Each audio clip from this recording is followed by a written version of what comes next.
High কিশোর, কেমনে জবাব দিবা? কেমনে জবাব দিবা? 1 বছর 2 বছর 4 বছরে হয়তো এমন হয়েছে কোনোদিন কোনো রোগাক্রান্ত হও নাই, এমন সুস্থ সবল, এমন তাজা শরীরে আল্লাহকে একটা সেজদা দিলা না, 1 ওয়াক্ত নামাজও পড়লা না। 365 দিনের 1 বছরে কোনোদিন ফজরের নামাজ পড়লা না। তোমার উপরে ফজরের নামাজ ফরজ হয় নাই? আল্লাহ নবী সাল্লাল্লাহু আলাইহি ওয়াসাল্লাম বলছেন, যে ফজরের নামাজ পড়ে না সে মুনাফিক। কসম আল্লাহ, নবী বলছে সে মুনাফিক, মুনাফিক, মুনাফিক। আর আল্লাহ কোরআনে বলছে, মুনাফিক তুই মনে রাখিস জাহান্নামের সবচেয়ে নিচে তোর স্থান। তাহলে বাপ, ওই কথা থেকে আবার ফিরে যাই। হযরত উসমান রাদিয়াল্লাহু তাআলা আনহু তখন বললেন ওই আব্দুল্লাহ ইবনে মাসউদ রাদিয়াল্লাহু তাআলা আনহু, ওই বেটা বাইরে কথা বলো না।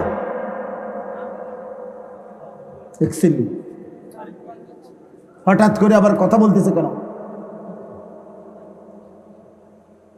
ভাইয়া কথা থাকলে রাস্তায় যাও, মেইন রোডে গিয়ে কথা বলো না। কথা থাকবে, অনেকের তো থাকতেই পারে কথা। এটা অনেকের কষ্ট করে যে মোবাইল বন্ধ করে তারপরে চুপচাপ এতক্ষণ ওয়াজ শোনা, এটা অনেকের জন্য কঠিন। এটা একটা কঠিন বিষয়। তো হযরত উসমান রাদিয়াল্লাহু তাআলা আনহু এবার আব্দুল্লাহ ইবনে মাসউদকে বললেন ওই মৃত্যু সজ্জায়, যে আমি আপনার জন্য একটা রাষ্ট্রীয় ভাতা পেনশনের মতো নির্ধারণ করে দিতে চাই, যাতে করে আপনার মৃত্যুর পরে আপনার সন্তানরা এটা দিয়া চলতে পারে পরিবার। হযরত আব্দুল্লাহ ইবনে মাসউদ বললেন, লা হাজাতা লি, আমার কোনো দরকার নেই, আমার এটার কোনো প্রয়োজন নাই।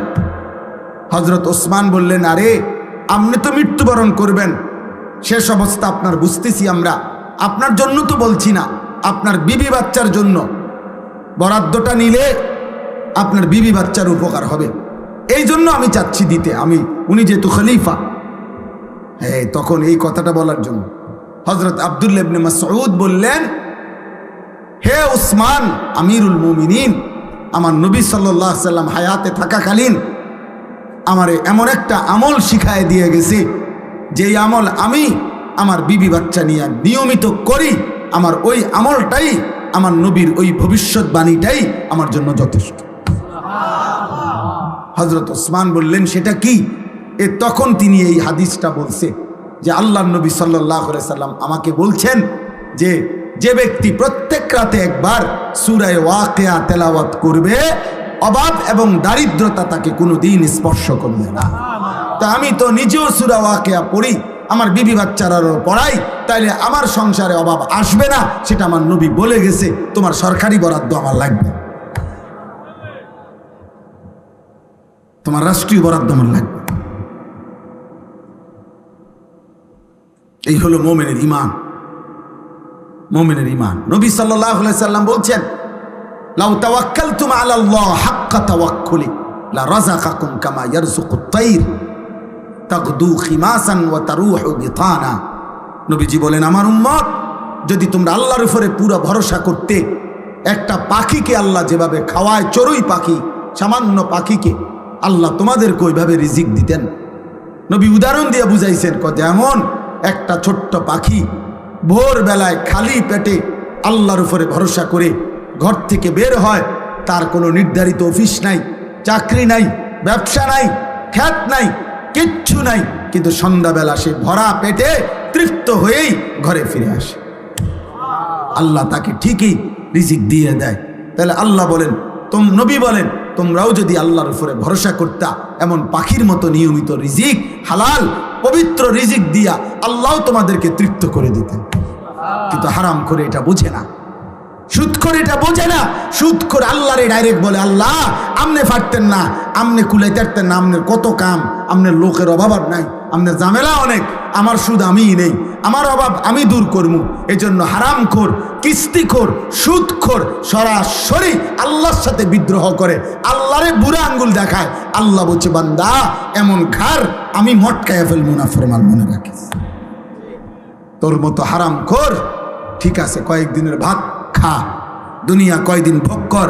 সুদখোর, ঘুষখোর, কিস্তিখোর, কয়েকদিনের দুনিয়া ভোগ করো, বেশি দিন লাগবে না।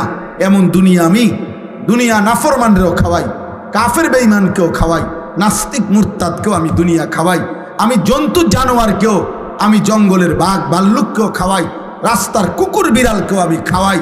কিন্তু আমি আল্লাহ মৃত্যুবরণ যেদিন করবা, চোখ যেদিন বন্ধ হবে, সেদিন থেকে অনন্তকালের আখেরাত পর্যন্ত আর কোনো দিন এক ঢোক পানিও পান করতে দেব না, এক লোকমা খাবারও আর দেব না। মনে রাখুন, আপনি এখনই খেয়ে নাও। ওয়াদারনি ওয়াল মুকাদ্দিবিনা উলিন না'মাতি ওয়ামাহিলহুম কালিলা। এই যে সরাসরি কোরআনের আয়াত। আল্লাহ বলেন, অবিশ্বাসী, মিথ্যাবাদী, নাফরমান পাপীদেরকে অল্প কয়েকদিনের দুনিয়ায় সুযোগ দাও, অল্প কয়েকদিনের জন্য সুযোগ দাও। আল্লাহ বলেন, দুনিয়া অল্প কয়েকদিন ভোগ করতে দাও, অল্প কয়েকদিনের ভাত মাছ রুটি গোশত খাইতে দাও। আল্লাহ বলেন, ছেড়ে দাও ওয়াদারনি, সুদখোরকে ছেড়ে দাও, ঘুষখোরকে ছেড়ে দাও, দুনিয়া কিস্তিখোরকে দুনিয়া ছেড়ে দাও, বেবিচারী হারামখোর নেশাখোরকে দুনিয়া ছেড়ে দাও। আল্লাহ বলেন, ইন্না লাদাইনা আনকালাম ওয়া জাহিমা, আখিরাতে আমি রব্বুল আলামিন রেডি রাখছি জাহান্নামের আগুনের শিকল আর জাহান্নামের ধাউ ধাউ আগুন আমি ওর জন্য রেডি করে রাখছি। একটু সুযোগ দাও, একটু সুযোগ দাও, দুনিয়া কয়টা দিন খেতে দাও। ওই জন্য বুঝতো আমরা বোকা না, নামাজিরা বোকা না। হালাল উপার্জনকারী বেচারা, বেচারার বেতন হুদা ৬,০০০, ইমাম সাহেব ৯,০০০ টাকা বেতন, অথচ বেটাও জোয়ান। বেটায় বুঝে না সিএনজি চালাইলে একটা ভালো ইনকাম। সিএনজি চালাইতে কি ঢাকা ইউনিভার্সিটির থেকে ডিগ্রি আনতে হবে নাকি? কথা বলে না। সিএনজি অটো চালাইতে হলে কুমলে ভিক্টোরি কলেজ থেকে মাস্টার্স পাস করতে হবে। তো এটা না বুঝার কি আছে? কথা বলে না। এটা ইমাম সাহেব বোঝে না, এটা ইমানদার বোঝে না। তো ১ লাখ টাকা কোনো রকমে মিলাইয়া সুদে লাগাইলে, হ্যাঁ, এটার থেকে যে ১০,০০০ টাকা আইব, এটা বোঝে না। এটা না বুঝার কি আছে? কথা বলে না। কত মূর্খ কলম লুঙ্গি ফিন্দে এবারে সুদ খায়। তো এবারে মূর্খ মানুষে যদি সুদ বুঝে, তো এবারে তো কিছু ২-৪ লাইন পড়ছে, এটা বুঝতো না কেন? কথা বলে না কেন? তাহলে উনি বুঝবে না? এটা না বুঝার কি আছে? দুনিয়া না বুঝার কি আছে রে বাপ? কিন্তু ফেস তো হইল আখেরাত। ইমাম সাহেব আটকায় গেছে তো আখেরাতে। দিনদার আটকায় গেছে। যে সমস্ত লোক নামাজ পড়ে হালাল খাইতে চেষ্টা করে, শত অভাবের ভিতরে হারাম খায় না, হারাম নেয় না, অত আটকায় গেছে আখেরাতের কারণে। ওর কলিজার মধ্যে তো আসে, আমার আল্লাহর সামনে দাঁড়াইতে হবে, হিসাব দিতে হবে। হযরত ওমর রাদিয়াল্লাহু তাআলা একবার তৃষ্ণার্ত অবস্থায় এক রাখাল ছেলেকে বলছিল যে, হে রাখাল, একটা দুধওয়ালা বকরির একটু দুধ আমারে পান করাও। সেই রাখাল ছেলে বলছিল, জনাব, আমি এই রাখাল বকরিগুলোর মালিক না, আমি একজন কৃতদাস। রাখাল আমার একজন মনিব আছে, মালিক আছে এই ছাগলগুলোর, বকরিগুলোর। আমি তো তার অনুমতি ছাড়া আপনাকে দুধ পান করাইতে পারি না। হযরত ওমর রাদিয়াল্লাহু তাআলা বলছে, হে রাখাল, তাইলে তুমি এক কাজ করো, একটা দুধওয়ালা বকরি আমার কাছে বিক্রি করে দাও। বিক্রি করে দিলে 2টা লাভ হবে। এক, তুমি কিছু টাকা পাইবা, মুদ্রা, কিছু দিরহাম পাইবা, আর আমি একটা দুধওয়ালা বকরি পাবো, আমারও তৃষ্ণা মিটবে, তোমারও কিছু টাকা মিলবে। আর তোমার মালিকরে বাড়িতে গিয়া বলবা, একটা বকরি, এই আরব দেশে তো 200-400 বকরি এক লগে সরে, 2, 4, 500, 1000 আরো বেশি।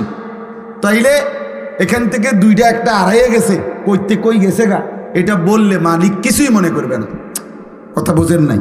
তুমি গিয়া বলবা একটা বকরি কম, এটা কই জানি গেছে গা, আমি কইতারি না, পাই না, খুঁজা পাই নাই, এতে তোমার মালিক কিছুই বলবে না।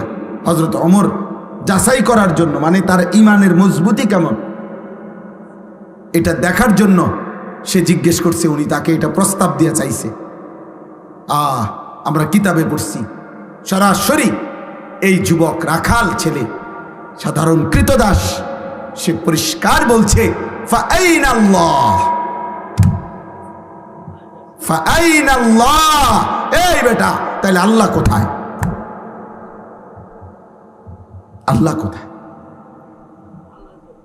হ্যাঁ, ওমা তাকুনু ফি শানিন ওমা তাতলু মিনহু মিন কুরআনিন ওয়ালা তা'মালুনা মিন আমালিন ইল্লা কুন্না আলাইকুম শুহুদান ইদ তুফিদুনা ফীহ। রব্বুল আলামিন বলে, বান্দা তুমি যে অবস্থায় থাকো না কেন, আমার কোরআন থেকে তুমি যেটুকুই পড়ো না কেন, আর যখন যেই আমলই করো না কেন, যখনই তা করতে থাকো, আমি আল্লাহ তোমার সামনেই থাকি। খোদার কসম, এটা কোরআনের আয়াত, সূরা ইউনূসের আয়াত। ইল্লা কুন্না আলাইকুম শুহুদান, আল্লাহ বলে বান্দা যখন সেজদা দাও আমি সামনেই থাকি, যখন নেশার আড্ডা জুয়ার আড্ডায় থাকো আমি আল্লাহ তখনও সামনেই থাকি। আমি তো সামনেই আছি, আমারে ফাঁকি দিবা কেমনে? ওয়ানালামু মা তুওয়াসওয়িসু বিহি নাফসু, অন্তরের গভীরে যেই কথাগুলো তোমার লুকায়িত আছে আমি তো তাও জানি।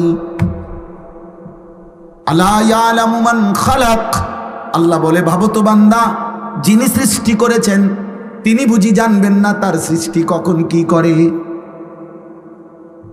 কেমনে ভাবলা আমি জানবো না? আমি জানবো না কেন? আমি তো বানাইছি।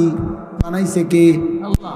তো তিনি জানবেন? কোম্পানি কইতারে না কোম্পানির মালের উৎপাদন কোন দিন, কোম্পানির মালের গুণাগুণ কি, এটা কোম্পানি কইতারে না, কথা বলে না তো। এজন্য বাপ, এবার এই শেষ কথা হলো, এই আয়াতের মধ্যে আল্লাহ বুঝাইতে চাচ্ছেন। এবার আমরা এই শেষ কথাটা বুঝি।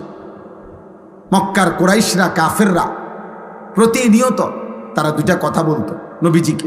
এক বলতো, মুহাম্মদ আমার শরীর, আমার জীবন, আমার ইচ্ছা, আমার স্বাধীনতা, সব কিছুর মালিক আমি। শরীর আমার, স্বাস্থ্য আমার, জীবন আমার, যৌবন আমার, টাকা আমার, বাড়ি আমার, সম্পদ আমার, সব আমার। আমার যেটা যখন মন চা আমি তাই করব। এখানে আল্লাহ কি, আবার ওনার বিধান কি? এটি কি তাকো বুঝা কথা?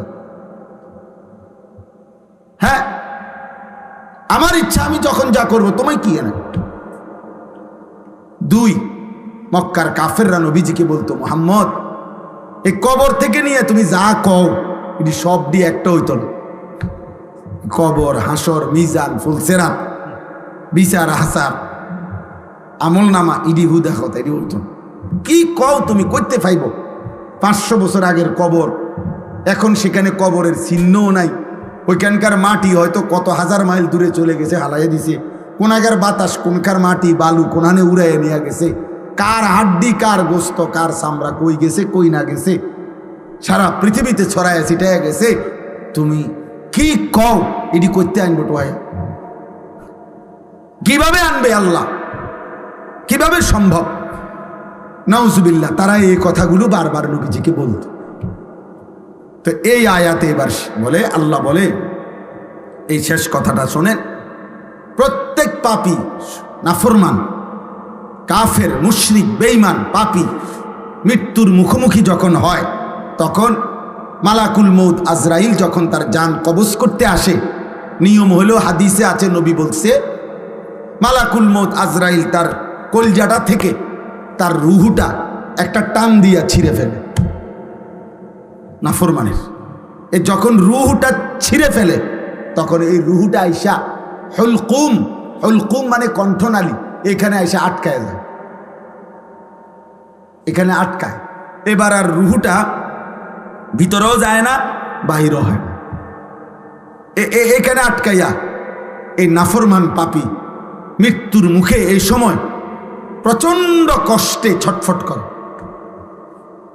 তো আল্লাহ তাআলা বলতেছেন, ফালাউলা ইজা বালাগাতিল হুলকুম, তোমাদের কোন মুমূর্ষ মরণোন্মুখ ব্যক্তির যখন কণ্ঠনালীতে আইসা রুহুটা আটকায়া যায়, পৌঁছে যায়, ওয়া আনতুম হিনা ইদিন তানদুরুন, তোমরা তো তখন চারদিকে সবাই তাকাইয়া দেখতেছো তোমাকে লোকটা মুমূর্ষ ছটফট করতেছে, তোমরা তো তখন সাইডেই থাকো। আল্লাহ বলতেছে তাদেরকে, ওয়া নাহনু আকরাবু ইলাইহি মিনকুম ওয়ালাকিন লা তুবসিরুন, আর আমি আল্লাহ যদিও তোমরা দেখো না, আমিও এখানেই আছি। কথা বলে না তো? আল্লাহ বলে এখনই প্রমাণ হোক আমিও আছি, তোমরাও আছো। কথা বুঝেন না? তোমাকে লোকটাও আছে, তোমার আব্বাই তো বেটা, তোমার চাচাই তো, তোমার ভাই তো বেটা, তো এও শুয়ে রয়েছে, তার কণ্ঠনালীর কাছে রুহু চলে আসছে, সে ছটফট করতেছে। আমি আল্লাহ আছি, তোমরা নাফরমানরাও আছো, তার আত্মীয় স্বজন। আল্লাহ বলে তো আমি আল্লাহ, ফালাউলা ইন কুনতুম গায়রা মাদিনিন, যদি তোমরা বলে থাকো কবর হবে না, আখিরাত হবে না, আর কোথাও ফিরতে হবে না তোমাদেরকে, আমি আল্লাহ পাক পারবো না এগুলা, তাইলে তো নিশ্চয়ই আমি এই রুহুও তো সরাই থাকতাম না। কারণ আমি যদি ওইডি ফাটতাম না, তোর এইটা পারবো কেমনে? তো কাজে তার জিউনাহা ইন কুনতুম সাদিকিন, হে নাফরমান, তোমরা তোমাদের দাবিতে যদি সত্যবাদী হও, তো তোমাদের এই স্বজনের রুহুটা তার আপন জায়গায় ফিরায় দাও। দে তোর আব্বারে দে ফিরায়, তোর বাপেরে এখন আপন জায়গায় রুহু ফিরাই দে, তোর চাচার রুহু তার কলজাত আবার ফিরাই দে। সম্ভব? কথা বলে না সম্ভব? এই আল্লাহর কথা। তো যেহেতু এটা পারলা না, আমি আল্লাহ তো পারলাম, আমি তো রুহুটা বের করে নিলাম, তো আমি ওইটাও পারো। আর তুমি যেহেতু এটা পারো নাই, ওইটাও পারতাম, পারতাম। এই শেষ কথা। করলিটা কি বেটা? তোর বাবার কি পরিমাণ ঘাম ঝরছে,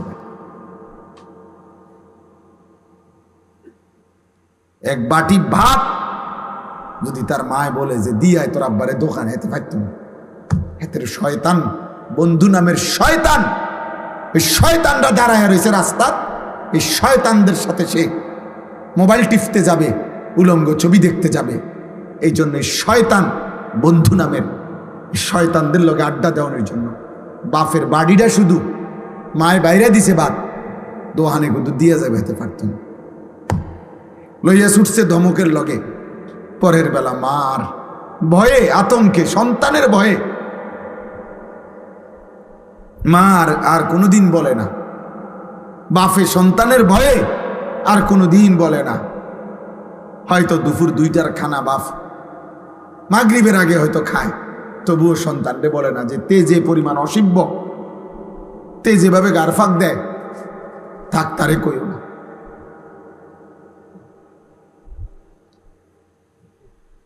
আজকে এক মা আমার মাদ্রাসার মাহফিলে, কিশোরগঞ্জ থেকে, হাসেম ভাই, কিশোরগঞ্জ থেকে এক মহিলা তার ছেলেটাকে নিয়ে আসছে আমার মাদ্রাসা, আইনা আমার মাদ্রাসার ওস্তাদের দিয়া আমার কাছে ছেলেটারে পাঠাইছে। কয় হুজুর, আমার কলিজা ছাড়া সন্তান, আমার সারাটা জীবনের সন্তানরা আমি ইয়া করছি, বড় করছি, সন্তান কোনোভাবেই আমার কথা শোনে না, আপনি একটু নসিহত করে দেন।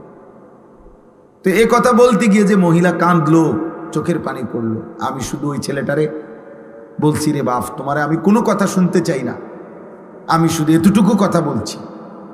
আমি বলছি ওই ছেলেরা, আমি বলছি বাপ, তোরে আমি বললাম আমার নাম মনে রাখিস, যে মায়ের চোখের পানি ফেললে এতগুলো, যদি আল্লাহর কসম যদি ফিরে না আসো, মার কথা মতো আল্লাহর নাফরমানি যদি না ছাড়ো, আমি বললাম তুই পথে পথে ভিক্ষা করবি।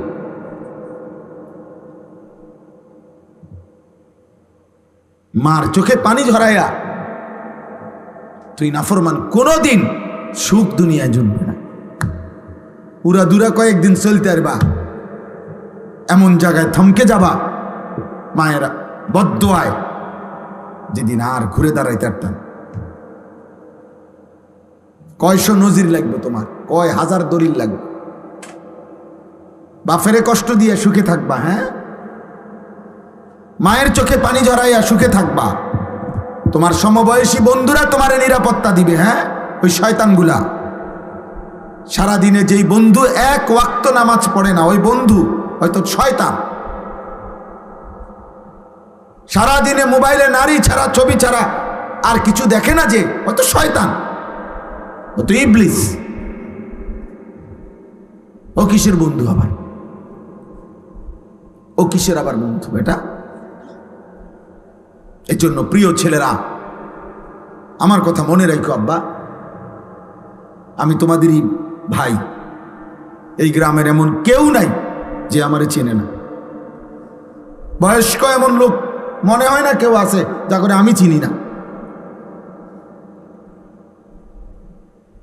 আমি সবার সাথে পরিচিত মানুষ। আল্লাহ নবী সাল্লাল্লাহু আলাইহি ওয়াসাল্লাম বলছেন, বাবারাও শুনেন, ছেলেরাও শুনেন, আল্লাহ নবী বলছে কুল্লু যুনুব ইউআখিরুল্লাহু ইলা আজালিম মুসাম্মা। হাদিসটা শোনো, নবীজি বলছে সমস্ত গুনাহ, প্রত্যেক পাপের শাস্তি আল্লাহ চাইলে নির্দিষ্ট সময় আখিরাত পর্যন্ত, হাসরের ময়দান পর্যন্ত বিলম্ব করতে পারে, কিন্তু ইল্লা আকুল ওয়ালিদাইন, খোদার কসম নবী বলছে, তবে মা বাবার নাফরমানি ব্যতীত, মা বাবার নাফরমানি ব্যতীত। নবীজি বলেন ফাইন্নাহু লান ইয়ামুতা হাত্তা ইউআযযিবাহুল্লাহু ফিল আরদ। নবীজি বলেন মা বাবারে কষ্ট দিছে, চোখের পানি ফেলছে, মা বাবার নাফরমান সন্তান, নবীজি বলছে তার মৃত্যু হবে না তারে আল্লাহ জমিনে বেইজ্জতি না করা পর্যন্ত। তোকে আল্লাহ জমিনে বেইজ্জতি করবে।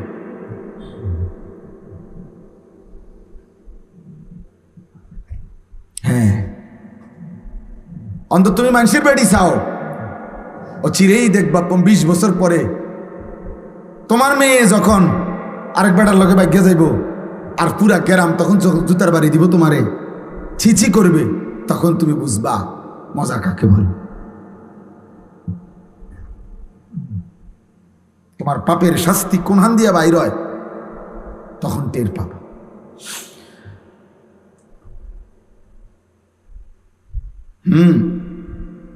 আমাদের এই মুরাদনগরের একজন বড় আলেম আমার একদিন বলছেন,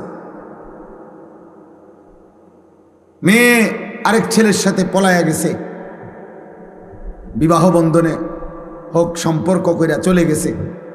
মা বাবা গিয়া থানার মধ্যে ওই ছেলে মেয়ের নামে মামলা করছে। মেয়ে চিঠি পাঠাইছে বাপের কাছে, আপন বাপের কাছে। চিঠির মধ্যে স্পষ্ট লিখছে, বাবা, যে কাজটা তোমরা করেছিলে সেটা যদি অপরাধ না হয়, আমার বেলায় থানায় মামলা করলে কেন? কসম খোদার। কি বুঝলেন? মানে তোমরা মা বাবাও তো কি করছিলা, এরকম হারাম প্রেম করেই ভাগ্যে গিয়া বিয়ে করছো। এখন আমিও সেই কাজটা করাতে আমার বেলায় মামলা করলা কেন? ওই বাবা কি জবাব দিবে? হ্যাঁ বলো না বাবা, তোমরা একটা ছেলে বলো, কোনো জবাব হইতে পারে? এই বাবা এই সমাজে কি পরিমাণ বেইজ্জতির শিকার হবে, এই বেচারার সারা জীবনের অর্জন কি হবে তখন? এই জন্য বললাম আমি, মৃত্যু আমাদেরকে বরণ করতেই হবে, আমাদেরকে কিন্তু চলে যেতে হবে। আমরা স্বীকার করি বা না করি, বুঝি কিংবা না বুঝি, আমরা মরে যাব বাপ। কিশোর ভাই, যুবক ভাই, নওজোয়ান, বয়স্ক বাবা, পর্দার আড়ালের মা বোন, আমাদেরকে চলে যেতে হবে, চলে যেতে হবে। কোনোভাবেই নিকটাত্মীয় স্বজন বন্ধুরা আমাদেরকে ফেরাইতে পারবে। আমি যে আয়াত পড়ছি সূরা ওয়াকিয়া, কোরআনুল কারীমের 56 নম্বর সূরা, 27 নম্বর পারা, এই সূরার 5টা আয়াত পড়ছি আমি। মূলত এই আয়াতের মধ্যে আমি বুঝাইতেছি আপনাদেরকে, এই আয়াতের মধ্যে মূল বক্তব্য মৃত্যুকালীন একটা অবস্থা আল্লাহ তুলে ধরছেন। অবিশ্বাসী, কাফের, মুশরিক, মুনাফিক, নাফরমান, পাপীদেরকে বুঝাইবার জন্য আল্লাহ মৃত্যুকালীন, কোন মানুষের মৃত্যুকালীন অবস্থাটা একটা চিত্র তুলে ধরে আল্লাহ তাআলা নাফরমান পাপীদেরকে বুঝাইতে চাইছে এই 5টা আয়াতে। আমি সেটাই বলে আমার কথা শেষ হল। ইনশাআল্লাহ। সূরা ওয়াকিয়া, সূরাটার নাম, অনেক ফজিলতপূর্ণ কোরআন শরীফের একটা সূরা, অনেক দামি সূরা। আমাদের নবী সাল্লাল্লাহু আলাইহি সাল্লাম বলছেন, যে ব্যক্তি প্রত্যেক রাত্রে একবার এই সূরা ওয়াকিয়া পাঠ করবে, নবী ওয়াদা দিছে, মান ক্বারাআ সূরাতাল ওয়াকিয়া ফি কুল্লি লাইলাতিন লাম তুসিবহু ফাকাতুন আবাদা। নবীজি বলছে, সূরা ওয়াকিয়া যে প্রত্যেক দিন রাতে পড়বে, আল্লাহর নবী বলছে তাকে কখনোই দারিদ্রতা, অভাব স্পর্শ করবে না। এজন্য যুগ যুগ ধরে মাদ্রাসাগুলোর মধ্যে, বিশেষ করে কওমি মাদ্রাসায় যুগ যুগ ধরে মাগরিবের পরে এই সূরা পড়া হয়। আউলিয়া বুজুর্গরা সারা পৃথিবীতে যুগ যুগ ধরে নেককার বান্দারা মাগরিবের নামাজের পরে সূরা ওয়াকিয়া পড়ে। সূরা ওয়াকিয়া আল্লাহ নবী সাল্লাল্লাহু আলাইহি ওয়াসাল্লাম বলছেন তাকে অভাব স্পর্শ করবে।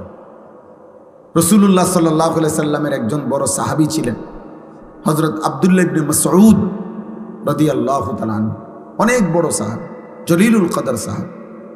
নবীজির সাথে খুব বেশি যারা থাকতেন, নবীজির খাস খাদেম যারা ছিল, এর মধ্যে উনি একজন।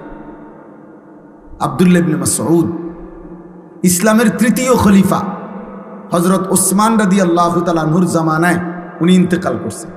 এই সাহাবী আব্দুল্লাহ ইবনে মাসউদ, তো ইন্তেকালের পূর্বে উনি অসুস্থ ছিলেন, বিছানায় শুয়ে আছেন, শেষ অবস্থা। তো হযরত ওসমান মানে খলিফা, তৃতীয় খলিফা, ওসমানের নাম শুনছেন না, উনি আসছেন এই আব্দুল্লাহ ইবনে মাসউদকে দেখার জন্য। তো ওনার পাশে বৈশা, এই ছেলেরা তোমরাও শোনো, বাবা আপনারাও শোনো, দেখেন কি কয়। সাহাবী ওসমান খলিফা ওই আব্দুল্লাহ ইবনে মাসউদকে ইন্তেকালের পূর্বে বিছানায় শয্যাশায়ী, নবীর সাহাবী উনি এবং বিখ্যাত সাহাবী, ওনাকে বলতেছেন, মা তাশতাকি, হে আব্দুল্লাহ আপনার রোগটা কি? সে জিগায় না অসুস্থতাটা কি? হযরত আব্দুল্লাহ ইবনে মাসউদ ওসমান রাদিয়াল্লাহু তাআলা আনহুর কথার জবাবে বললেন, জুনুবি, আমার সারা জিন্দেগীর গুনাহগুলো আমার রোগ। সাহাবী কি বলে, আমার সারা জীবনের গুনাহ আমার রোগ, আমার আর কোনো রোগ নেই। এবার হযরত ওসমান রাদিয়াল্লাহু তাআলা আনহু বলতেছেন, মা তাশতাহি, আপনার মনে কি চায়, আপনি কি চান, চান কি? হযরত আব্দুল্লাহ ইবনে মাসউদ রাদিয়াল্লাহু তাআলা আনহু বলেন, রাহমাতু রাব্বি, আমি আমার রবের রহমত চাই। আমার অসুখ আমার গুনাহ, আমার সুস্থতা আমার রবের রহমত, আমার মালিকের রহমত চাই, আমি মাগফিরাত চাই। এরপরে হযরত ওসমান রাদিয়াল্লাহু তাআলা আনহু বললেন, হাল আদউ লাকা তাবিবান, হযরত আব্দুল্লাহ ইবনে মাসউদকে বলেন, আমি কি আপনার জন্য একজন ডাক্তার ডাকবো? যেহেতু তিনি খলিফা, বড় ডাক্তার আছে ওনার কাছে রাজ দরবারে, তো আমি কি আপনার জন্য একজন ডাক্তার আনমনি? সাহাবী কি কয় শুনেন, আত-তাবিবু কাদ আমরাদানি, হে ওসমান, ডাক্তার সাহেবই তো আমারে অসুস্থ বানাইছে, আমারে ডাক্তারই তো কি বানাইছে, অসুস্থ বানাইছে, আপনি কারে আনবেন? কে সে? এই কথা বলে কাকে বুঝাইছেন উনি? আল্লাহকে। কাকে? মূলত রোগ দেয় কে? সুস্থতা দেয় কে? এইটাই বুঝাইছে। আল্লাহই তো সুস্থ করবেন, আর তিনিই তো আমাকে রোগাক্রান্ত করেছেন। আমি আলগা লোক ডাইকা লাভ, আলগা লোক ডাইকা লাভ। ওনাদের ইয়াকিন ছিল আমার অসুস্থতা আমার আল্লাহর পক্ষ থেকে, আমার সুস্থতাও আমার আল্লাহর পক্ষ।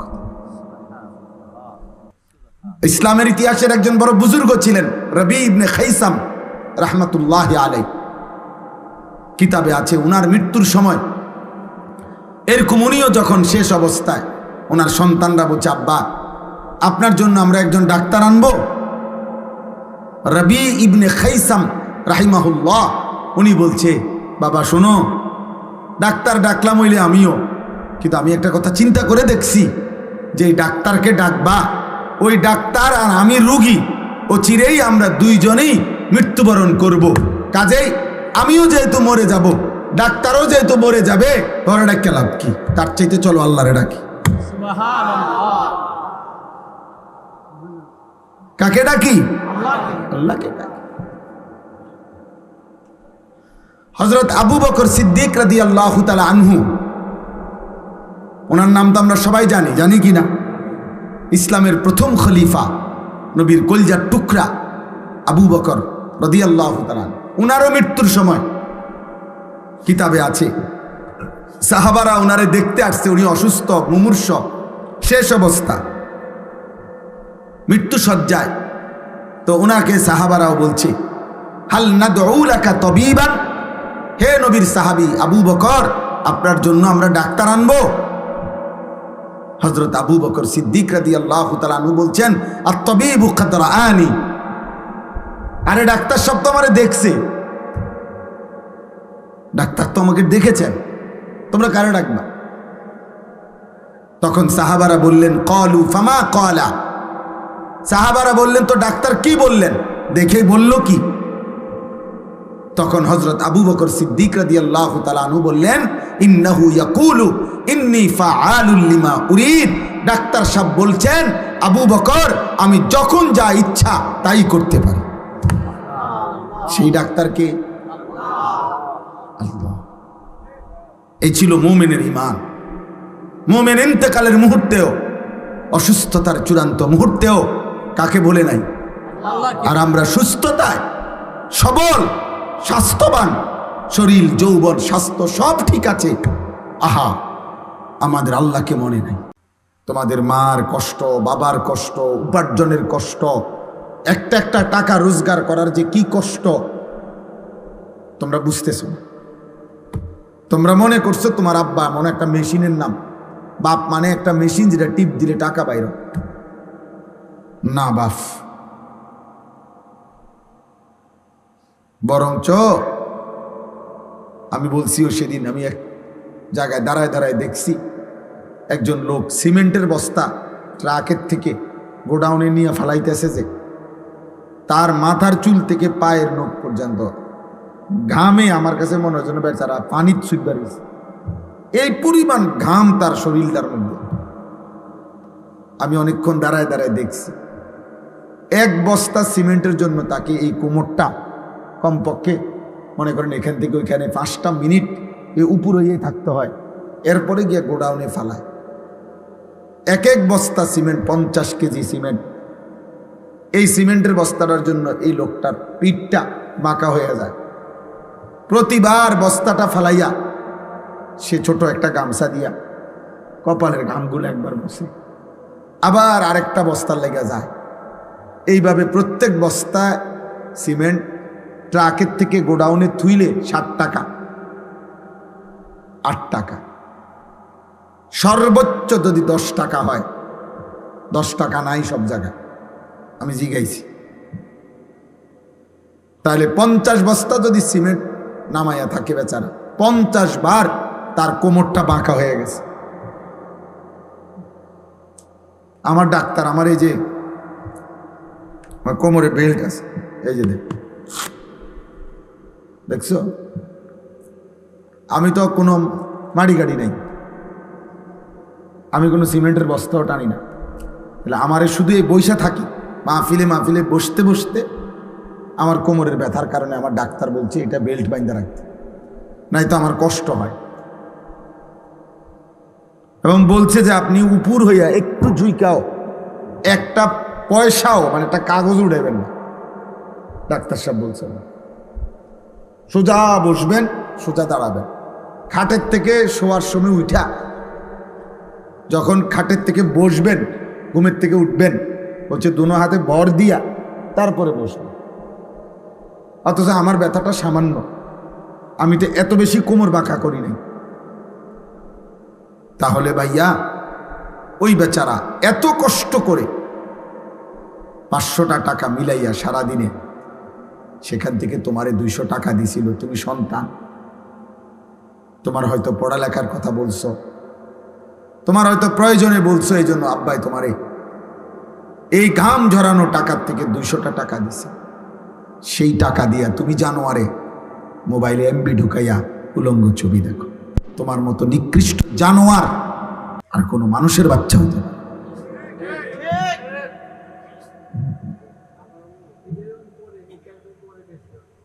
এত বড় নিকৃষ্ট হাইওয়ান, পশু, এত বড় চতুষ্পদ জন্তু কোনো মানুষের বাচ্চা হতে পারে?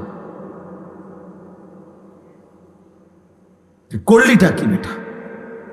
তোর বাবার কি পরিমাণ ঘাম ঝরছে ভাই। এক বাটি ভাত যদি তার মায় বলে যে দিয়ায় তোর আব্বারে দোকান হেতে পারত না, হেতের শয়তান বন্ধু নামের শয়তান, ওই শয়তানরা দাঁড়ায় রয়েছে রাস্তা, এই শয়তানদের সাথে সে মোবাইল টিপতে যাবে, উলঙ্গ ছবি দেখতে যাবে।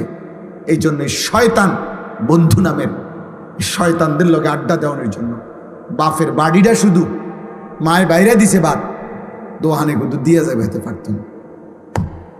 লইয়া ছুটছে ধমকের লগে, পরের বেলা মার ভয়ে, আতঙ্কে, সন্তানের ভয়ে মার আর কোনোদিন বলে না, বাপে সন্তানের ভয়ে আর কোনোদিন বলে না। হয়তো দুপুর 2টার খানা বাপ মাগরিবের আগে হয়তো খায়, তবুও সন্তানরে বলে না যে তে যে পরিমাণ অসিব্য, তে যেভাবে গারফাক দেয়, থাক তারে কইও না।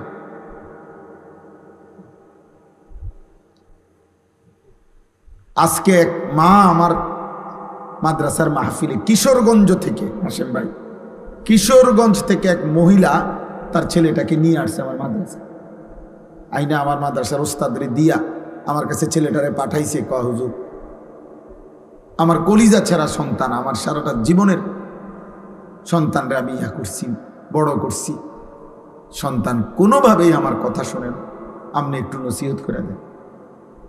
তো এই কথা বলতে গিয়ে যে মহিলা কাঁদলো, চোখের পানি পড়লো, আমি শুধু ওই ছেলেটারে বলছি, রে বাপ, তোমারে আমি কোনো কথা শুনতে চাই না, আমি শুধু এতটুকু কথা বলছি।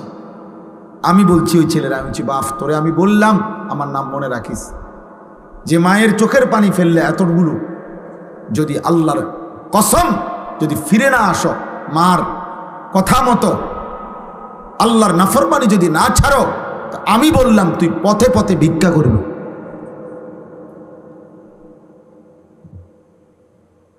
মার চোখে পানি ঝরাইয়া তুই নাফরমান, কোনোদিন সুখ দুনিয়ায় জমবে না। পুরা দুরা কয়েকদিন চলতে পারবা, এমন জায়গায় থমকে যাবা মায়েরা বদদোয়ায়, যেদিন আর ঘুরে দাঁড়াইতে পারতাম। কয়শো নজির লাগবে তোমার, কয় হাজার দলিল লাগবে। বাপেরে কষ্ট দিয়ে সুখে থাকবা, হ্যাঁ, মায়ের চোখে পানি ঝরাইয়া সুখে থাকবা, তোমার সমবয়সী বন্ধুরা তোমারে নিরাপত্তা দিবে, হ্যাঁ, ওই শয়তানগুলা। সারাদিনে যেই বন্ধু এক ওয়াক্ত নামাজ পড়ে না, ওই বন্ধু হয়তো শয়তান। সারাদিনে মোবাইলে নারী ছাড়া, ছবি ছাড়া আর কিছু দেখে না, যে হয়তো শয়তান, হয়তো ইবলিস। ও কিসের বন্ধু আবার? ও কিসের আবার বন্ধু এটা? এই জন্য প্রিয় ছেলেরা, আমার কথা মনে রাখো আব্বা, আমি তোমাদেরই ভাই। এই গ্রামের এমন কেউ নাই যে আমারে চেনে না।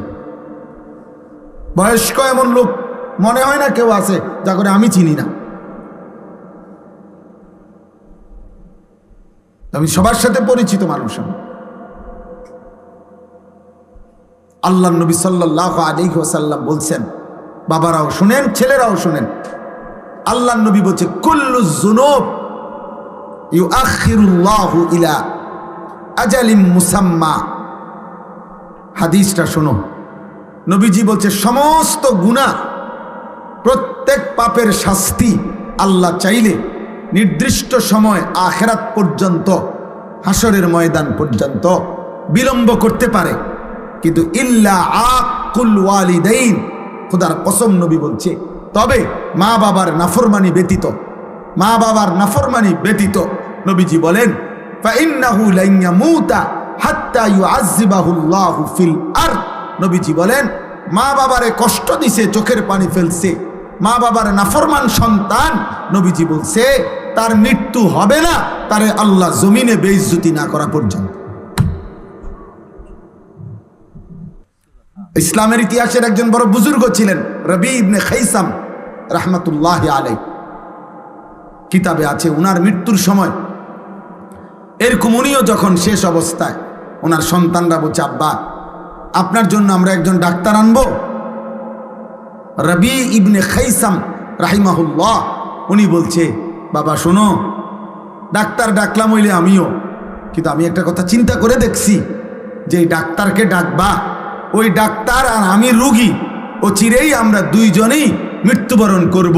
কাজেই আমিও যেহেতু মরে যাব, ডাক্তারও যেহেতু মরে যাবে, ওরা ডাক্তার লাভ কি? তার চাইতে চলো আল্লাহরে ডাকি। কাকে ডাকি? আল্লাহকে ডাকি। হযরত আবু বকর সিদ্দিক রাদিয়াল্লাহু তাআলা আনহু, ওনার নাম তো আমরা সবাই জানি, জানি কি না? ইসলামের প্রথম খলিফা, নবীর কলিজার টুকরা আবু বকর রাদিয়াল্লাহু তাআলা, উনারও মৃত্যুর সময় কিতাবে আছে সাহাবারা ওনারে দেখতে আসছে, উনি অসুস্থ, মুমূর্ষ, শেষ অবস্থা, মৃত্যু সজ্জায়। তো ওনাকে সাহাবারাও বলছে হাল নাদউ লাকা তাবিবান, হে নবীর সাহাবী আবু বকর আপনার জন্য আমরা ডাক্তার আনবো? হযরত আবু বকর সিদ্দিক রাদিয়াল্লাহু তাআলা আনহু বলছেন আত-তাবিবু কাদ রাআনি, আরে ডাক্তার সব তো আমারে দেখছে, ডাক্তার তো আমাকে দেখেছেন, তোমরা কারে ডাকবা?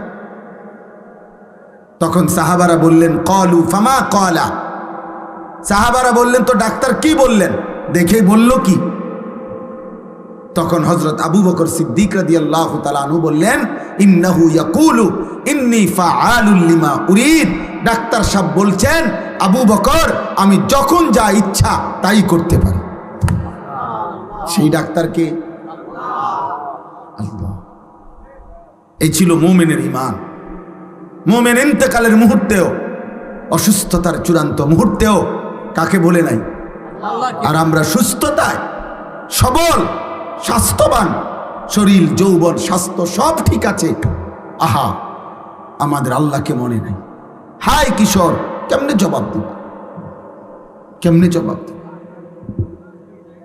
1 বছর 2 বছর 4 বছরে হয়তো এমন হয়েছে কোনোদিন কোন রোগাক্রান্ত হও নাই, এমন সুস্থ সবল, এমন তাজা শরীরে আল্লাহকে একটা সেজদা দিলা না, 1 ওয়াক্ত নামাজও পড়লা না, 365 দিনের 1 বছরে কোনোদিন ফজরের নামাজ পড়লা না, তোমার উপরে ফজরের নামাজ ফরজ হয় নাই?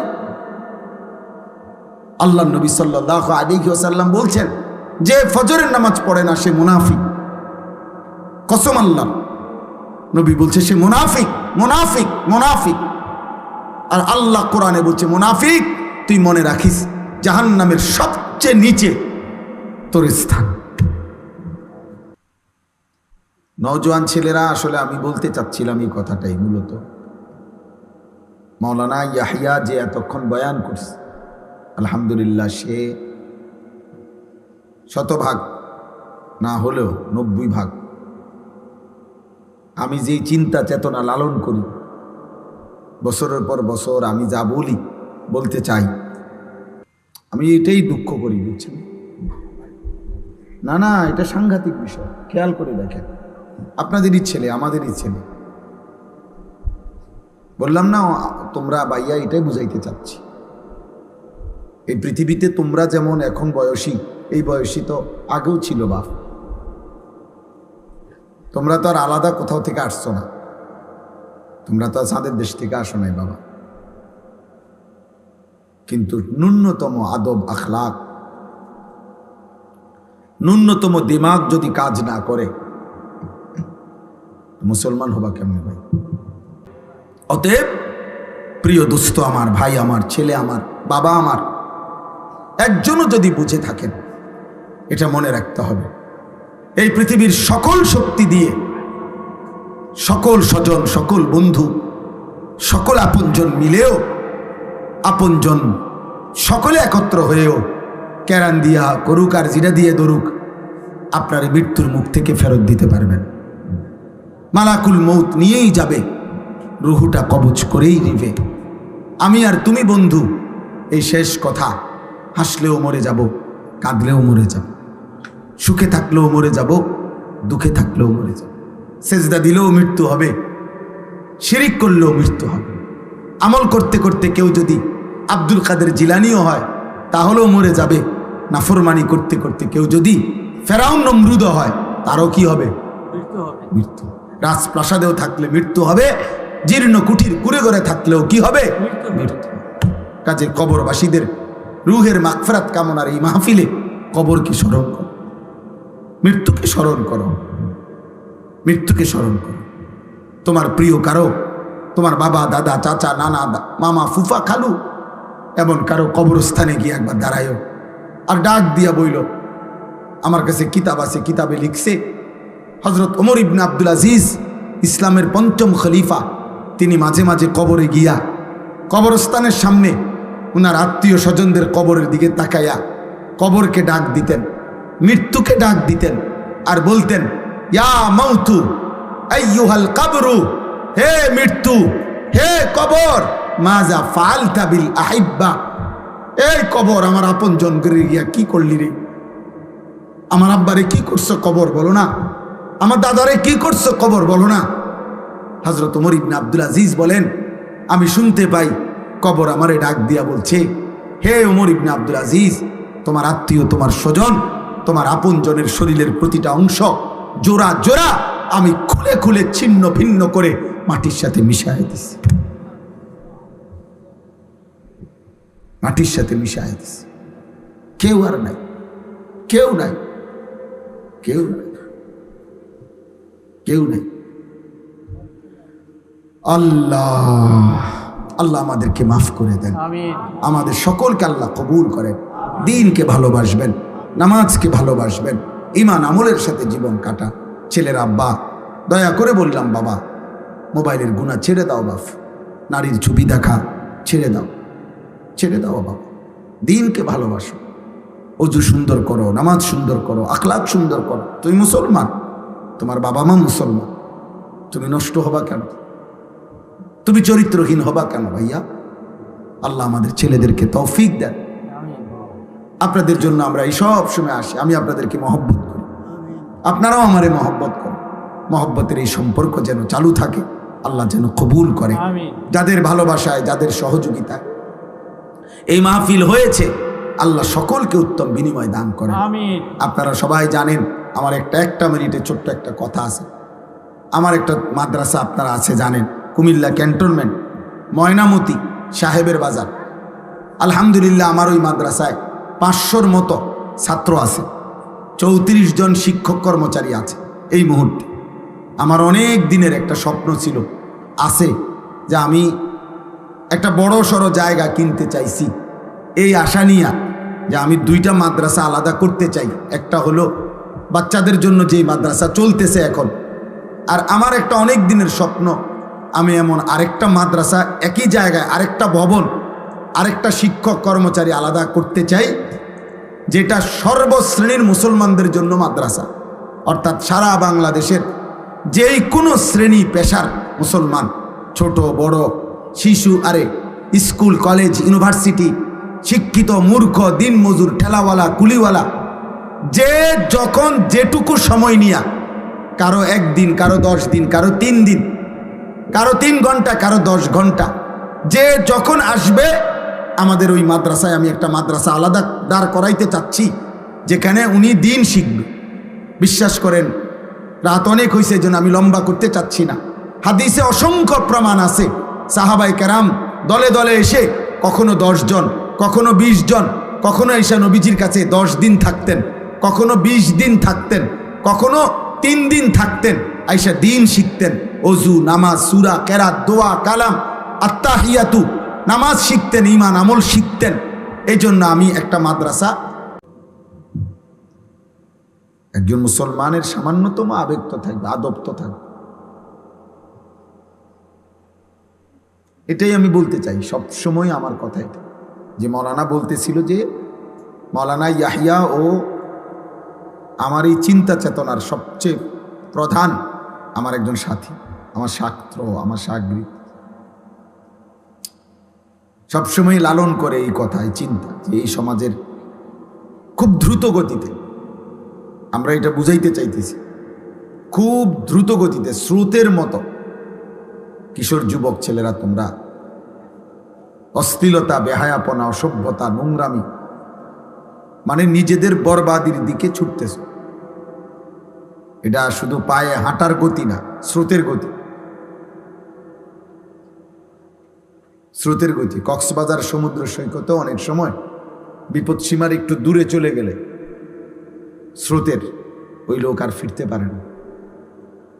অহরহ এমন হয় যে শেষ পর্যন্ত ইউনিভার্সিটি পড়ুয়া ছাত্র এমন অনেক হয়েছে, এই কিছুদিন আগেও দেখছি, ডুবে গেছে, আর খুঁজে পায় না, স্রোতে টেনে নিয়ে গেছে।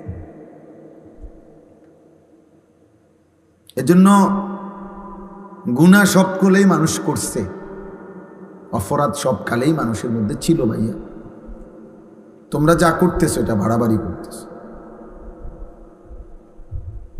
বাড়াবাড়ি করছো। সেই ভোর ঘুম থেকে উঠে রাত 11টা পর্যন্ত, 12টা 1টা পর্যন্ত তোমার সাথে তোমার মা বাবা, আত্মীয় স্বজন, বংশ, আল্লাহ, রসুল, নবী, কোরআন, কিতাব, ওযু, নামাজ, পাক নাফাক, হালাল হারামের কোনো ধার ধারণা, একেবারেই মুক্ত স্বাধীন নিজের মতো চলতেছ। এই স্রোত কল্যাণ বয়ে আনবে। তুমি একদিন এমন পিছলা খাইবা আর সোজা হইয়া দাঁড়াইতে পারতাম, একদিন এমন হতাশায় ভুগবা, এমন ধুকে ধুকে কাঁদবা। আমাদের এই মৌলানা ইয়াহিয়ার সাথে আমার অনুমতিতে শত শত ছেলের সাথে হোয়াটসঅ্যাপ গ্রুপ আছে, যাদের সাথে সে কথা বলে, মানে আমি দায়িত্ব দিছি তার। এটা একসাথে কমপক্ষে 300-র উপরে বেশি ছেলে আছে তার গ্রুপে, কথা বলে সে, হালাত, ছেলেদের সাথে ভালো মন্দ, তাদের চলাফেরা, চাল চরিত্র। তো তোমারে যদি শুনাই যে ক্লাস 9-এর ছাত্র কি কয়, তুই পাগল হয়ে যাবে। কি বলে? গুনাহ, অসভ্যতা, জিনা, ব্যভিচার, নোংরামি।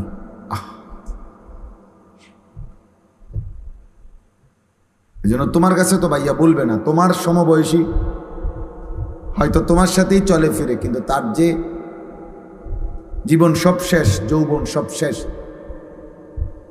যৌবনের ক্ষমতাও সব শেষ, এটা তো তুমি বুঝতা না, তুমি জানতাও না। গুনাহ, নারী, ছবি, অশ্লীলতা, বেহায়াপনা, আল্লাহর কসম, আখিরাতের ক্ষতি তো পরেই আছে। দুনিয়াতেও একটা মানুষকে অকর্মণ্য, ধ্বজভঙ্গ, একটা অপদার্থ মানুষ বানায় দেয়। তোমরা যদি একটা বিবেকবান ছেলে হও, তুমি বর্তমান সময়টা প্রতিদিন একদিনের কমপক্ষে 10টা চ্যানেলের খবরের দিকে দেখো, খবরে কি কয় দেখবা। চারিদিকে পারিবারিক অশান্তি, পরকিয়া, পুরুষ অন্য মহিলার লগে, মহিলা অন্য পুরুষের লগে, ছেলে মেয়ের, মানে অর্থাৎ সর্বত্র মানুষের জীবনটা দুর্বিষহ, দুর্বিষহ। কেউ মনে হয় যেন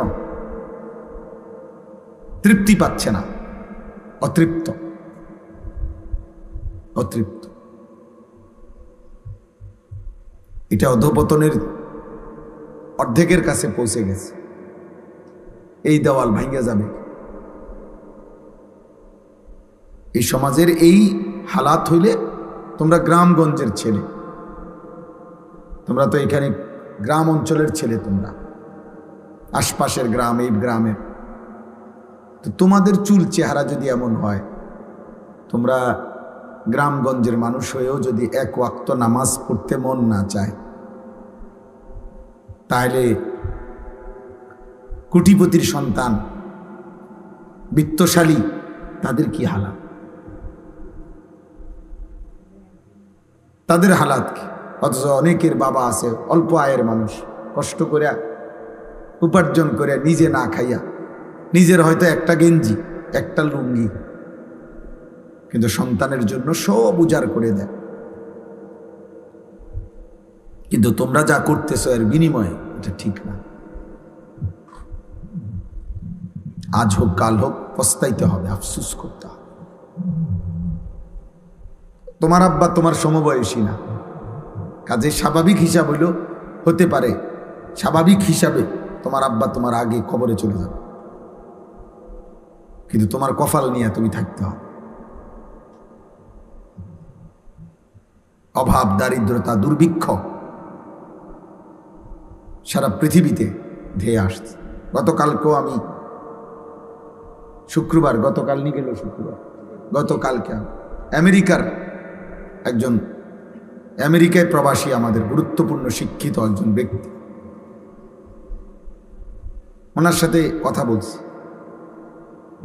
এই মুহূর্তে এক ভরি স্বর্ণের দাম 2,09,000 টাকা। ব্যাপারটা কি? হ্যাঁ, ব্যাপারটা কি? আশ্চর্য রকম, মানে এক ভরি স্বর্ণের দাম 2,09,000 টাকা।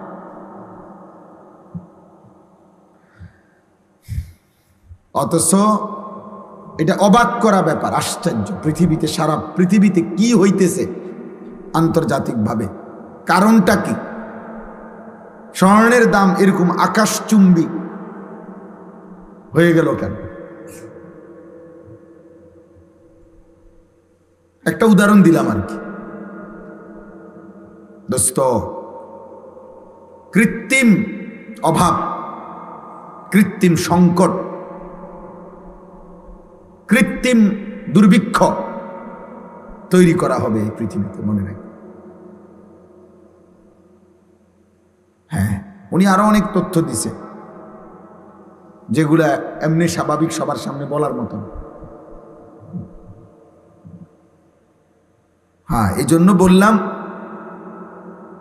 ধরে নাও পকেটে টাকা আছে কিন্তু মার্কেটে পণ্য নাই। ধরে নাও মার্কেটে পণ্য আছে, পকেটে টাকা নাই, কিনবা, তখন কি করবা আব্বা? বলে একজন উচ্চ পদস্থ ব্যক্তি, আমার মুসল্লি, উনি আমার শুনেছেন, কাজী হুজুর আপনি এখন কথা বলেন। ওনার একজন লোক, বাংলাদেশের কুমিল্লা ছাতিপট্টির বড় জুয়েলার্সের মালিক, স্বর্ণ ব্যবসা, উনি বলতেছে খুচরা কাস্টমার নাই বললেই চলে। কে কিনবে 2,09,000 টাকা দিয়ে স্বর্ণ কিনতে যাবো? কিন্তু খুচরা কাস্টমার নাই, অর্থাৎ একটা শ্রেণী ভিক্ষুক হয়ে যাবে হয়তো এরা। আর যারা এগুলারে মজুত করে লাইতেছে,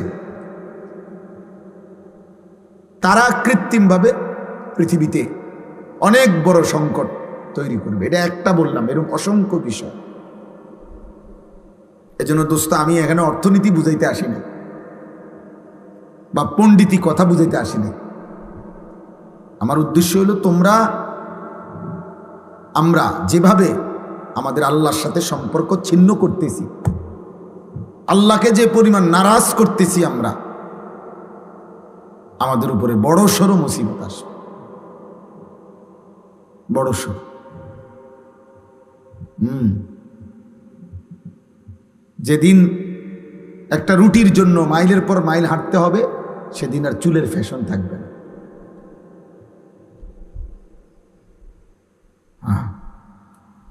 বাংলা ভাষায় একটা কবিতা ছিল আগে,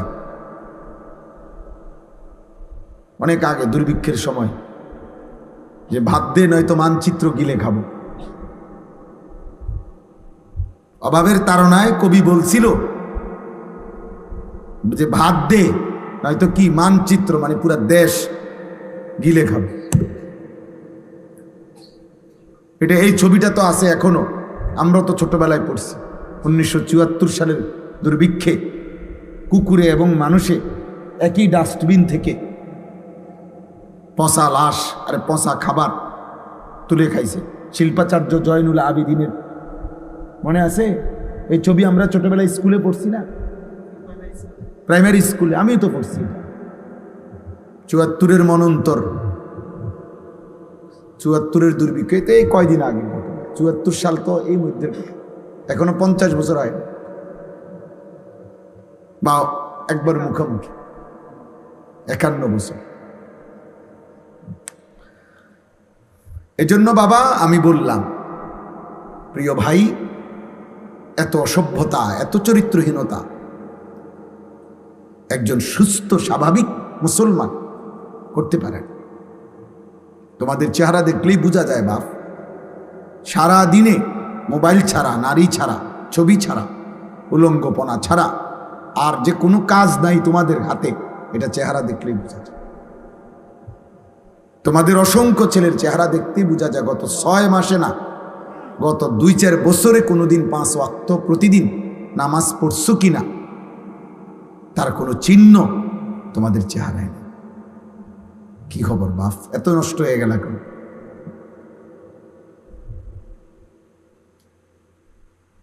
কে তোমাদেরকে বলে দিল যে আর কোনো বিপদ হবে না?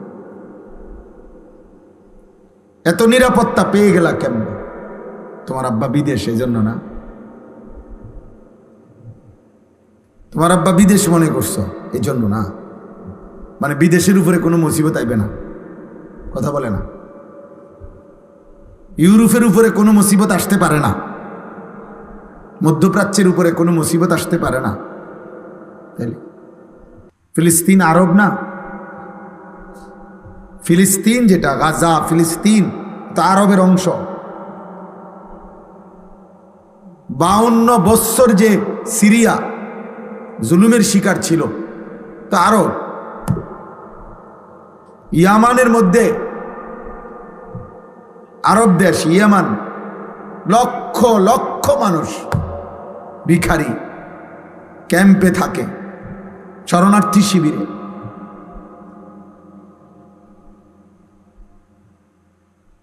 এজন্য প্রিয় ভাই, আমি আমার কথা শুরু করতে চাচ্ছি, কিন্তু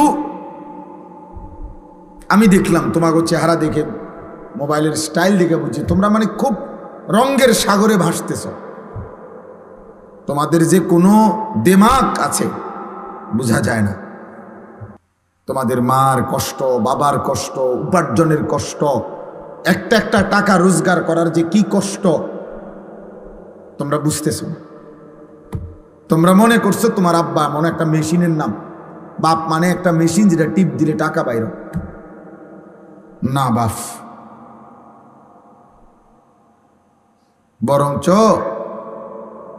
আমি বলছিও সেদিন, আমি এক জায়গায় দাঁড়ায় দাঁড়ায় দেখছি একজন লোক সিমেন্টের বস্তা ট্রাকের থেকে গোডাউনে নিয়ে ফালাইতেছে, যে তার মাথার চুল থেকে পায়ের নখ পর্যন্ত ঘামে, আমার কাছে মনে হয় যেন বেচারা পানির ছুটবার গেছে, এই পরিমাণ ঘাম তার শরীরটার মধ্যে। আমি অনেকক্ষণ দাঁড়ায় দাঁড়ায় দেখছি। 1 বস্তা সিমেন্টের জন্য তাকে এই কোমরটা কমপক্ষে মনে করেন এখান থেকে ওইখানে 5টা মিনিট এই উপর হয়ে থাকতে হয়, এরপরে গিয়ে গোডাউনে ফালায়। 1 বস্তা সিমেন্ট 50 কেজি সিমেন্ট।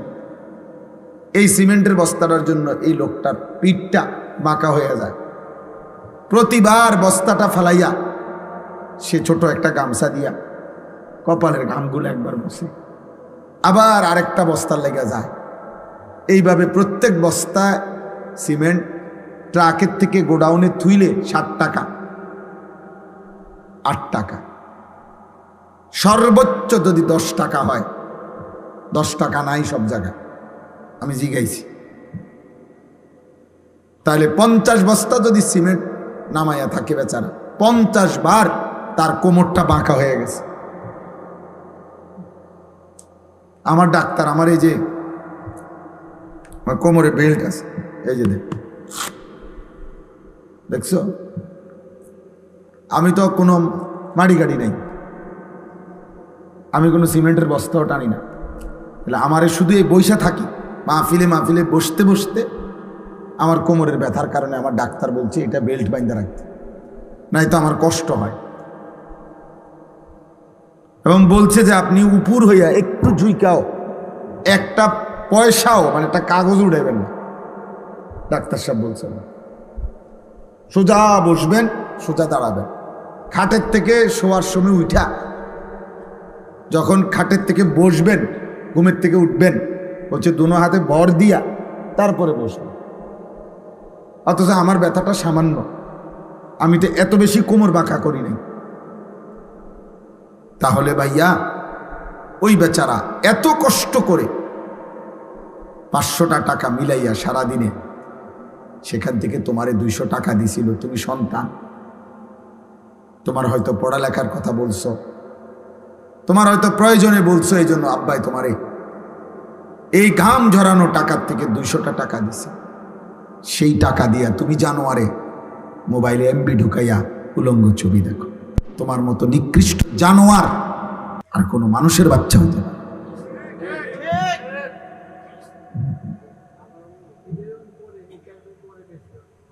এত বড় নিকৃষ্ট হাইওয়ান, পশু, এত বড় চতুষ্পদ জন্তু কোনো মানুষের বাচ্চা হতে পারে?